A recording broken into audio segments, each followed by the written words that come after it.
Bah, faut rester droit dans ses bottes, surtout en Bretagne. On se pêche pas en ce moment. Bienvenue dans les Blabla du Quai, le podcast où l'on s'arrête un instant sur le port de Bénodet, face à la mer, pour écouter les histoires de celles et ceux qui l'ont connu, aimé, affronté. Ici, au bar des Bluniers, entre un café, un verre et un souvenir, on parle de vie, de vent et du temps qui passe. Je suis Laurent et chaque mois je tends le micro à une voix du bord de mer pour une conversation intime, drôle, touchante, parfois poétique, mais toujours vraie. Installez-vous, le quai est tranquille, l'histoire commence. Ils ont réduit les portions là ou pas?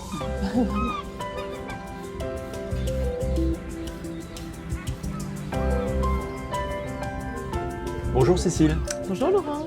bienvenue au Blabla du Quai du mois de décembre 2025. Nous avons beaucoup de monde autour de nous au Blunier. Il y en a de plus en plus pour venir assister à notre enregistrement et je vous remercie à tous d'être présents. On va essayer d'être le plus clair possible. Cécile, vous êtes une figure du port de Bénodet et maintenant de Bénodet. On vous voit partout à la pêche. Qu'est-ce que vous faites par ici? Pourquoi vous êtes venu ici? Pourquoi vous êtes sur les pontons de Bénodet? Expliquez-nous.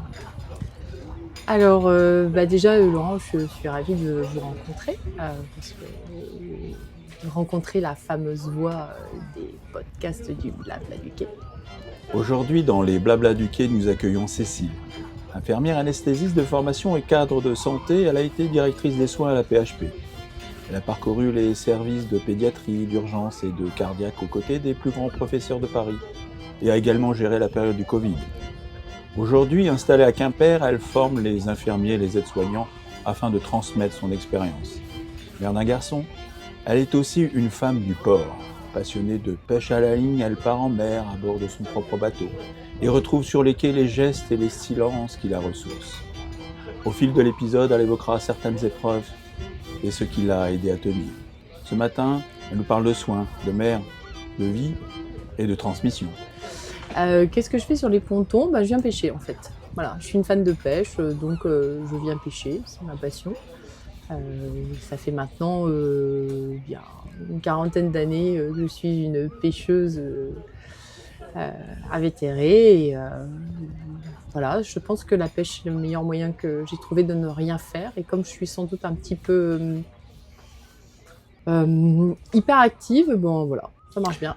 C'est très rare de trouver une femme à la pêche, mais alors vous pêchez en mer, vous pêchez sur le port. Moi, je vous ai déjà vu sur le port au loin, c'est comme ça que j'ai eu cette idée de faire une émission avec vous, Cécile, parce que je me suis dit, mais c'est quand même assez étonnant, il y a très très peu de femmes, et c'est bien dommage d'ailleurs.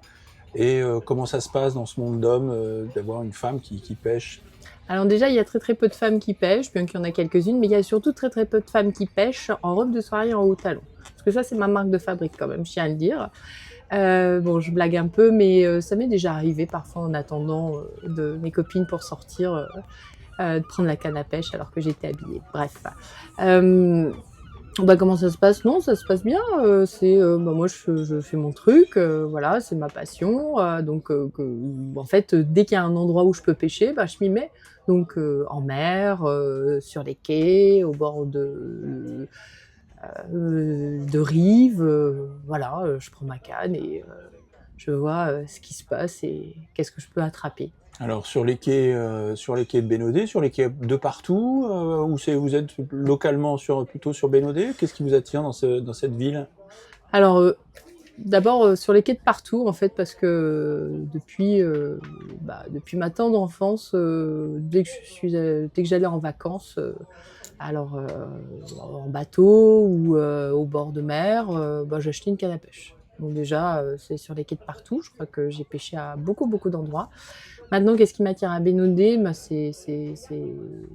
Bénodet, ça a été une rencontre un jour où, justement, en discutant avec mon frère, il me dit va à Bénodet, tu verrais un peu ce qui tire de l'eau, des bestioles énormes.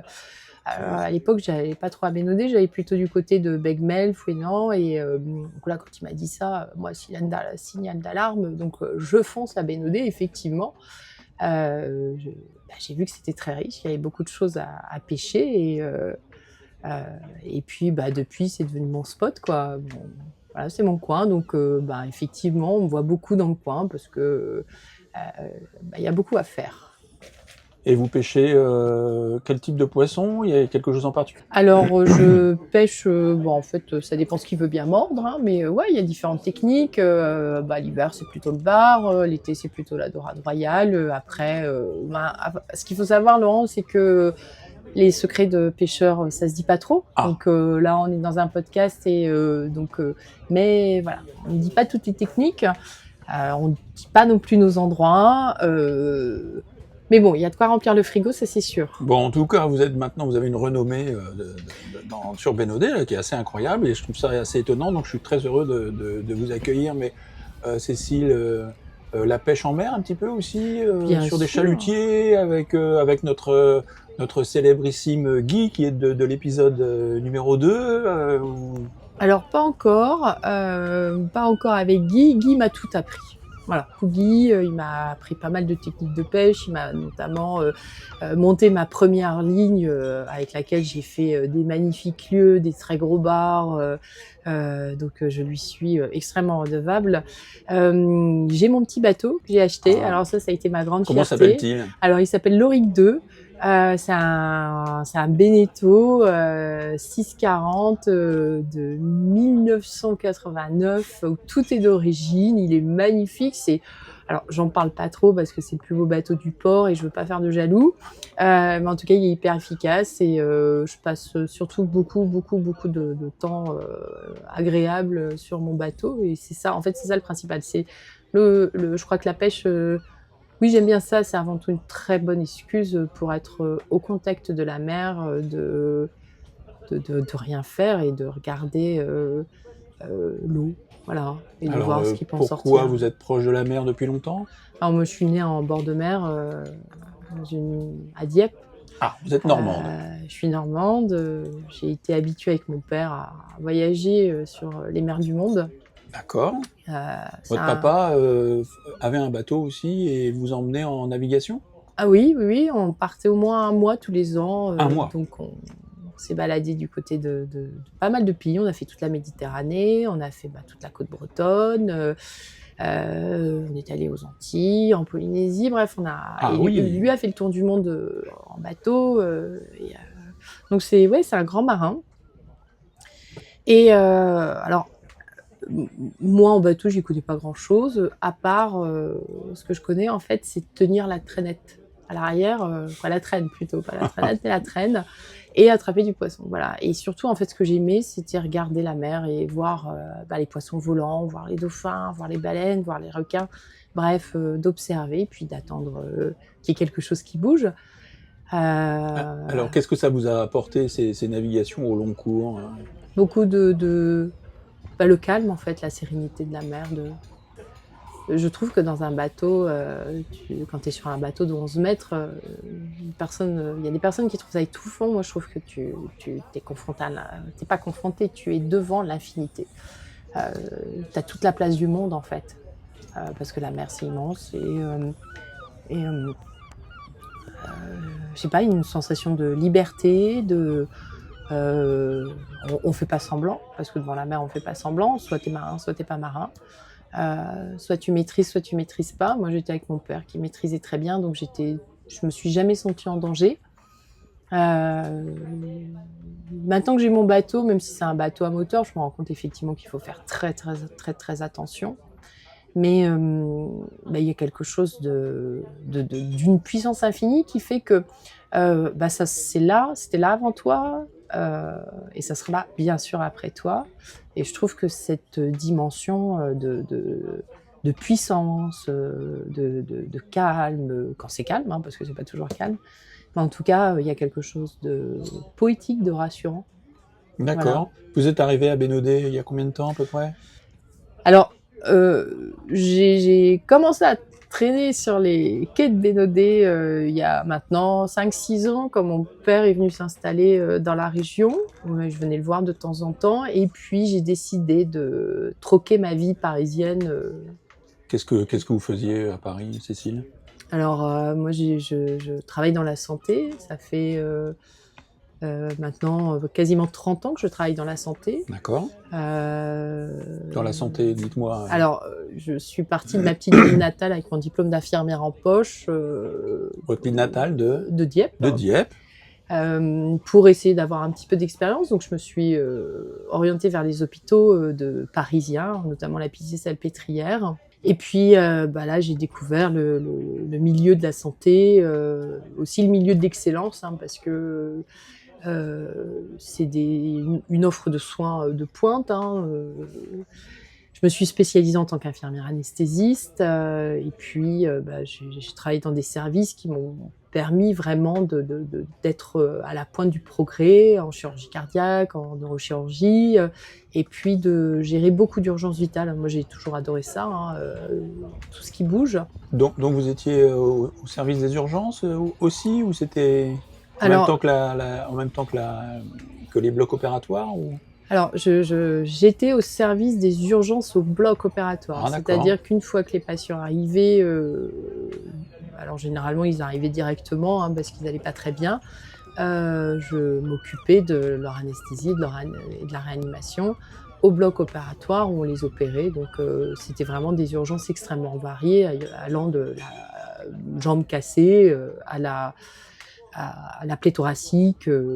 Voilà, j'ai eu des choses assez particulières. Les gens ont beaucoup d'imagination pour se faire très très mal.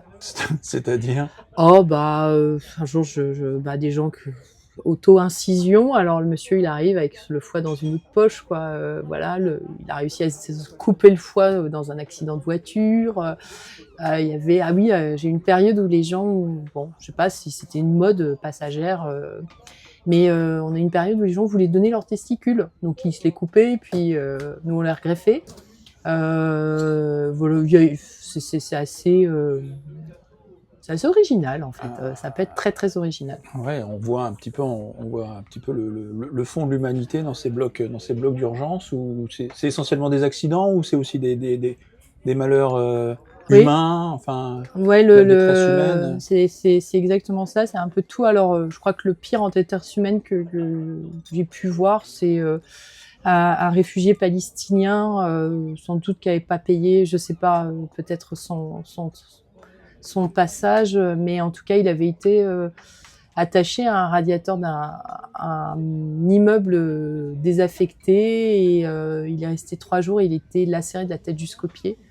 Et on l'a récupéré juste à temps parce qu'il était vraiment il s'était vidé de son sang, et ça, pour moi, ça m'a marqué, parce que effectivement, c'est cette misère-là aussi qui existe. Et ce qui m'a marqué aussi, c'est la solidarité qui s'est organisée autour de cette prise en charge, parce que il avait son avis d'expulsion. Bref, on l'a bien soigné. Vous êtes sorti du bloc, vous êtes toujours dans les blocs maintenant ? Non, parce que moi j'aime bien évoluer. Déjà, j'aime bien évoluer, et puis. Donc vous avez fait de l'encadrement ? Oui, et puis alors, faut tenir le coup. Au bout d'un moment, c'est pas toujours facile quand même de ramasser les gens à la petite cuillère. Donc il y a un moment où j'ai voulu faire autre chose, donc je suis passée cadre de santé, mais l'hôpital épuise. L'hôpital fatigue, l'hôpital lessive son personnel, parce que... En particulier à la PHP à Paris, ou c'est vrai en général à votre sens partout ? Alors, je pense que c'est vrai partout. J'ai pris conscience qu'à la PHP à Paris, on roulait en Rolls-Royce. Donc beaucoup de moyens, quoi. On avait encore énormément de moyens, et puis sans doute qu'on avait commencé à comprendre qu'à force de lessiver le personnel, on allait le perdre. Donc ça veut dire quoi, qu'il y a eu un retournement dans le management, c'est-à-dire que... Le souci, c'est que, alors oui, on commence à prendre conscience qu'il faut prendre soin des soignants, mais tout comme salariés, à la limite, je dirais, faut prendre soin des gens qui travaillent, parce que c'est eux qui produisent. Mais c'est un peu tard, parce que derrière, on peut pas faire marche arrière sur tout ce qu'on a détruit. On s'est attaqué à quelque chose qui est difficile en fait à quantifier et à qualifier et à observer. C'est la façon dont on travaille. C'est-à-dire, on voit bien qu'on n'a plus le temps qu'on avait avant avec les patients, on n'a plus le relationnel, mais on a quasiment fait le travail à la chaîne. Maintenant, on peut observer le travail à la chaîne dans des soins. Et, et ça, en fait, on fait pas ce travail-là pour ça quand on est soignant. On fait ça pour, certes, soigner les gens. Moi, je vous disais tout à l'heure que j'aimais faire de l'urgence, de l'anesthésie, mais ce que j'aimais avant tout, c'était parfois les quelques minutes de relationnel que j'avais avec la personne que je soignais et d'être en capacité, en plus du soin, de l'opération qu'on leur apportait, juste avant de l'endormir, de le faire rire, de le détendre. Ça, aujourd'hui, ce temps-là, on l'a plus. Et, euh, et en fait, on se reconnaît plus. Alors, c'est des métiers où on donne beaucoup, mais où on va aussi chercher une reconnaissance. Cette reconnaissance, on ne l'a plus. Et donc ça nous épuise. Et Voilà. en plus, je crois que vous étiez, pendant le Covid, que tout le monde a vécu, vous étiez aux hôpitaux de Paris, qui étaient vraiment où on centralisait beaucoup de malades. Comment ça s'est passé cette période? Cette période, elle a été la première vague, on était très très très fiers. Alors c'était un peu particulier parce qu'à l'époque, moi j'étais dans un hôpital pédiatrique, donc on n'est pas parti en première ligne. Mais on voulait y aller. Parce qu'on voyait ce qui se passait, on voyait qu'on avait besoin de nous, donc on n'attendait qu'une chose, c'est qu'on nous dise « Go, on ferme les blocs de pédiatrie et on part en réa adulte ». Et un jour, on nous a dit « Go, on part ». Et donc on a organisé en 48 heures, on est passé d'une salle de réveil pédiatrique à une réanimation adulte. Et donc ça fait un investissement énorme. On est obligé nous, les respirateurs, ils sont faits pour des enfants de 3 kilos. Et là, tout d'un coup, on avait des adultes de 90, donc c'est pas tout à fait le même matériel qu'il fallait. Et puis, quand on a accueilli nos premiers patients et que j'ai vu ce que ça faisait, le Covid, sur la première vague, ça m'a glacé le sang, en fait. Parce qu'on comprenait pas. On comprenait pas ce qui se passait. Mmh. Et Donc là, il y a eu beaucoup de décès, c'était... c'était, si je fais un calcul, moi, 1 sur 30, 1 sur 30. survivants. Ah, survivants. Ah oui. Ah, c'est vraiment quelque chose qu'on n'a pas forcément perçu vu de l'extérieur, tout ce dévouement. On a vu qu'il y avait un dévouement des soignants qui a été d'ailleurs salué. Hélas, j'ai le sentiment que ça s'est perdu un petit peu. Tous ces gens qui se sont occupés de nous pendant cette période de confinement. Donc c'était vraiment sérieux. C'était, oui, c'était non seulement c'était très dur, mais c'était aussi, en plus c'est un virus de l'exclusion, c'est un virus antisocial, c'est-à-dire que c'est toutes les personnes qui ont déjà des conditions de vie les plus précaires qui sont mortes en première ligne, qui ont été touchées. Donc on avait généralement plus des situations sociales qui étaient catastrophiques avec. Ouais, ça nous a marqué. Ça nous a marqué, et puis on est sorti de la première vague, et puis 6 mois après on est retourné, deuxième vague. Et là par contre, ça n'a pas été la même chose. Il n'y avait pas le même élan, on était fatigués, on n'a pas eu de reconnaissance, parce qu'à côté on continuait à faire tourner le reste, même si on a beaucoup déprogrammé, on continue à accueillir les urgences. Et puis on a montré qu'on pouvait faire beaucoup. Et donc, on nous a dit, vous voyez, vous êtes capable de le faire beaucoup plus que ce que vous faites déjà. Alors, on va continuer comme ça. On a tous le sentiment qu'il y a un problème à l'hôpital. Je crois qu'on le voit dans notre expérience personnelle avec les gens qu'on côtoie et puis ce qu'on écoute évidemment via les médias français. Qu'est-ce qui, à votre sens, ne va pas dans le système de santé, brièvement, et qu'est-ce qu'il faudrait faire à votre sens? Moi, je pense qu'il faut avant tout remettre un petit peu d'intelligence là-dedans, remettre de la collaboration. L'hôpital, on a vu qu'il pouvait être extrêmement performant. La preuve en est, c'est qu'on a relevé le Covid, quoi qu'il en soit, même si les décès qu'on a eus ont surtout été du fait que les mesures sanitaires ont été prises tardivement. Mais quoi qu'il en soit, on a été là, et on a été bons, parce qu'on était tous ensemble. Parce que les chirurgiens venaient les aider à retourner les patients. Il n'y avait pas de barrière sociale et chacun, en fait, avait quelque chose à apporter. Il l'apportait et le partageait avec les autres. Et c'est ce travail collaboratif qui fait qu'aujourd'hui, on perd. Alors oui, on perd en plaisir, mais surtout on perd en qualité. Et donc tout ça fait qu'on perd en quantité, que le personnel s'en va. Donc, qu'est-ce qu'il faudrait faire Je pense qu'il faudrait manager avec un petit peu d'intelligence émotionnelle et De puis bienveillance, non ouais, mais la bienveillance, ça peut limite être un gros mot parce qu'aujourd'hui, t'entends parler de bienveillance à un petit peu à toutes les sauces. Faut savoir ce qu'on met derrière en fait la bienveillance. C'est pas juste faire une réunion ou un apéro le vendredi soir pour dire vous avez vu, on est super bienveillant. Cécile, vous avez fait beaucoup d'encadrement à la PHP jusqu'à être ce qu'on appelle directrice des soins. Donc, vous avez eu plusieurs centaines, voire plus d'un millier de soignants sous votre direction. C'est une très grosse charge, ça doit être assez lourd. Qu'est-ce que vous en retenez de ce passage ? Moi, ce que j'en retiens, c'est que les gens restaient. Alors, c'est peut-être un peu prétentieux, mais je crois que j'avais trouvé quand même un petit peu la recette qui faisait qu'on restait. Oui, vous semblez dire effectivement qu'il faudrait remobiliser l'hôpital. C'est pas forcément un manque de moyens, c'est plus un problème de management, c'est ce que je comprends. Oui, je pense que la baguette, elle fait pas forcément avancer les gens. Par contre, être garant du cadre, oui. L'animer, ce cadre, oui. Mais laisser une grosse marge de manœuvre, c'est là en fait où il y a une belle création qui se fait. Et je crois qu'il faut savoir parfois être créatif. Cécile, vous avez quand même une vie incroyable, la médecine, la pêche. Mais j'ai envie de parler de quelque chose peut-être un peu plus intime et si ça vous correspond, on peut essayer d'en parler un petit peu. Que s'est-il passé pour vous le 13 novembre 2015 ? Le 13 novembre 2015, j'étais au mauvais endroit. Puisque j'étais au concert des Eagles of Death Metal au Bataclan. Et donc, j'ai été impliquée directement dans la fusillade. Alors, heureusement, pas blessée physiquement, mais blessée psychologiquement assez profondément. Voilà, c'est un événement qui fait effectivement partie de ma vie maintenant. Mais j'ai appris à vivre avec et à faire ce travail de reconstruction personnelle pour se sortir de l'enfer dans lequel ce genre d'événement vous plonge. Qu'est-ce que vous retenez de cette soirée ?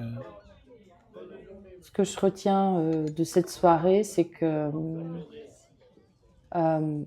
sans doute la cohésion qu'il y a eu autour, avec mes amis notamment, qui ont cherché tout de suite à savoir si j'allais bien, si j'avais pu sortir.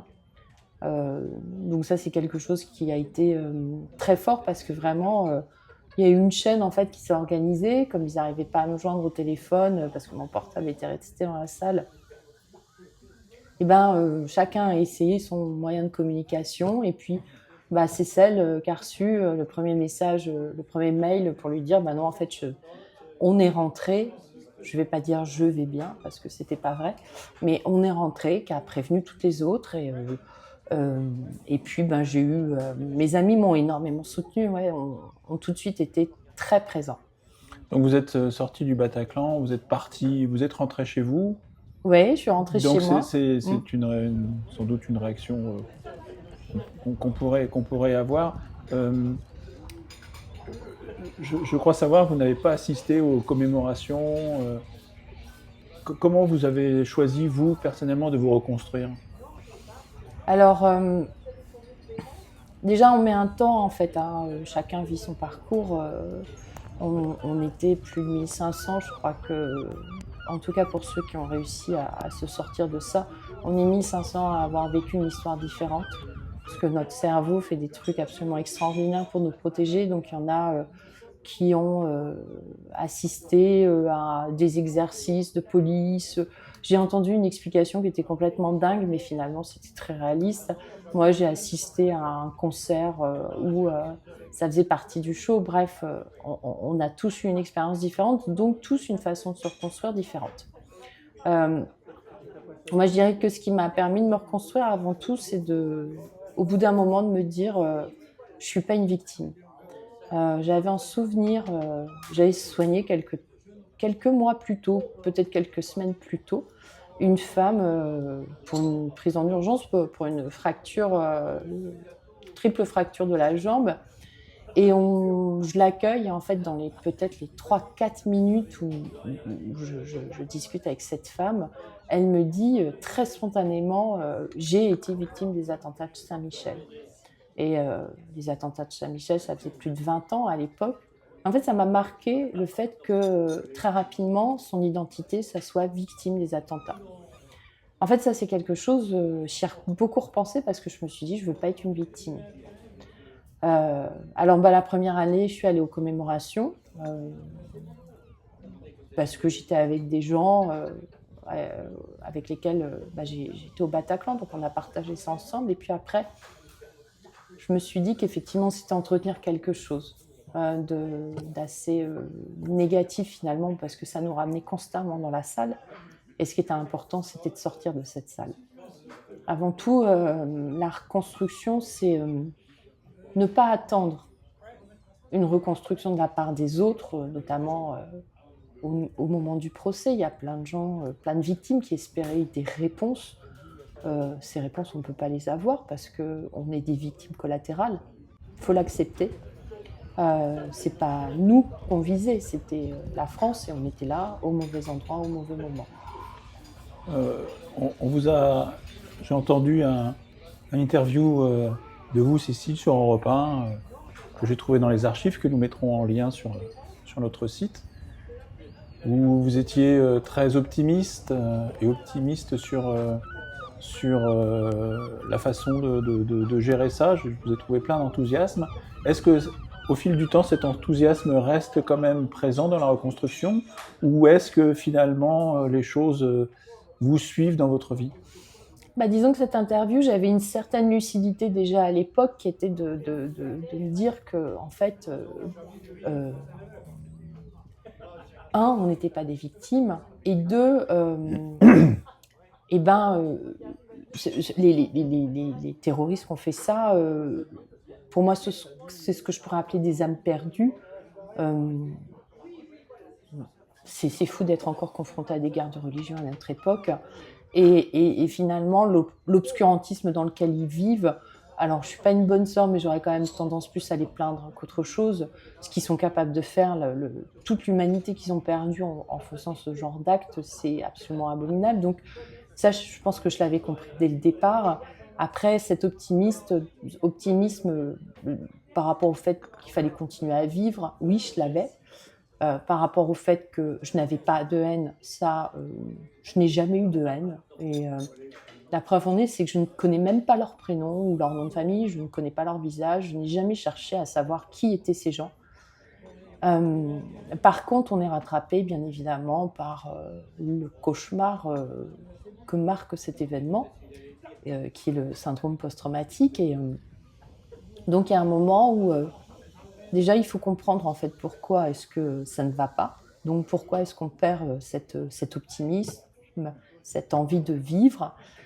Il faut prendre soin de soi et une fois que les choses vont mieux, oui, on voit les choses assez différemment. Et a posteriori, avec de cet événement tragique, est-ce que ça a changé quelque chose dans votre métier, dans votre façon d'être, dans votre métier de soignante ? Je pense pas, non, pas dans mon métier de soignante. Je continue. Déjà, parce qu'en tant que soignante, c'est pas mon rôle d'avoir un jugement sur les gens. Donc, en ce qui concerne la prise en charge des patients, j'ai continué à respecter cette neutralité. Disons que c'est arrivé à un moment de ma vie professionnelle où j'étais un petit peu à la recherche d'autre chose et j'ai eu besoin en fait à ce moment-là de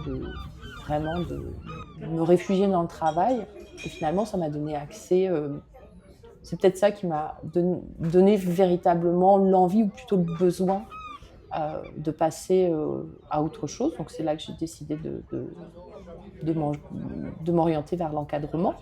Alors Cécile, vous êtes aussi, donc, comme on l'a vu au début de cette émission, sur les pontons de Bénodet.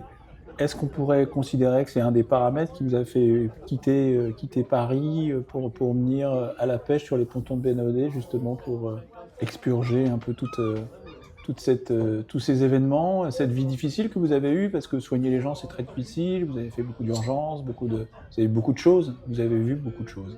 Non, j'ai pas fui quelque chose en venant ici, j'ai plutôt cherché, parce que j'avais trouvé beaucoup de bonheur.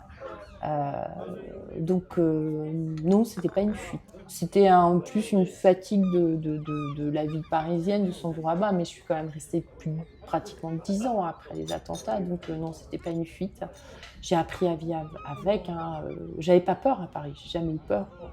Non, ici, c'est une qualité de vie, la douceur de vivre, et puis peut-être l'âge aussi, le fait qu'au bout d'un moment, on cherche autre chose, on cherche des relations vraies, des moments de bonheur pur, et c'est ce que je trouve ici. Ouais, justement, il y a pas mal de vent aujourd'hui à l'extérieur, donc c'est un moment effectivement plein d'embrun, plein de choses. Nous avons tous ces gens autour de nous qui nous écoutent. Cécile, c'était vraiment un plaisir de vous avoir, une chance pour les Blabla du Quai de pouvoir voir des femmes comme vous. Nous avons eu Emma, aujourd'hui nous avons la chance de vous interviewer, Cécile. Merci. Je ne sais pas qui sera encore le prochain invité, sans doute quelqu'un encore de très différent, et c'est ça qui est un petit peu notre ADN au Blabla du Quai, c'est de rencontrer des gens complètement différents qui ont des histoires peut-être anonymes mais qui sont absolument incroyables. Cécile, pardon, merci et beaucoup, à bientôt. À bientôt. Merci d'avoir partagé ce moment avec nous dans cet épisode des Blabla du Quai. Le voyage continue. Dans notre prochain rendez-vous, une nouvelle voix viendra enrichir nos échanges.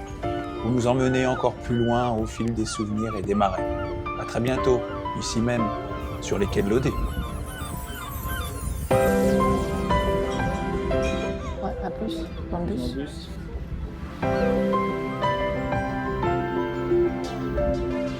Ainsi vont les Blabla du Quai.